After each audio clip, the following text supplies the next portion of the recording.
విశాఖపట్నంలో ఎంబీబీఎస్ విద్యార్థి బలవన్మరణానికి పాల్పడిన ఘటన కలకలం రేపుతోంది.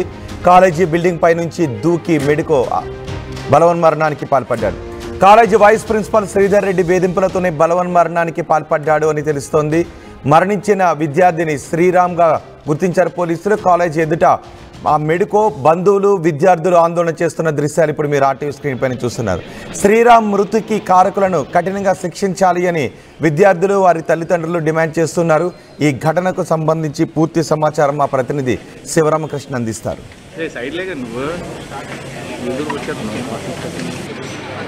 Welcome to RTV. నేను శివరామకృష్ణ. మనం ఇప్పుడు తగరపల్సి ఎన్ఆర్ఐ మెడికల్ కాలేజ్లో అయితే ఉన్నాం. ప్రధానంగా మనం చూసుకొచ్చి ఈ మెడికల్ కాలేజ్ ఎన్ఆర్ఐ మెడికల్ కాలేజ్లో 4వ సంవత్సరం చదువుతున్న మెడికల్ స్టూడెంట్ శ్రీరామ్ అయితే ఆత్మహత్యకి అయితే పాల్పడ్డాడు. అయితే ప్రధానంగా మనం చూసుకోవచ్చు ఈ వైస్ ప్రిన్సిపల్ ఎవరైతే ఉన్నారో శ్రీధర్ రెడ్డి వేధింపులు తాళలేక విద్యార్థి ఆత్మహత్యకి పాల్పడినట్టు ఆరోపణలు అయితే వస్తున్నాయి. ఆత్మహత్యకి పాల్పడిన విద్యార్థి శ్రీరామ్కి అయితే గుర్తించారు.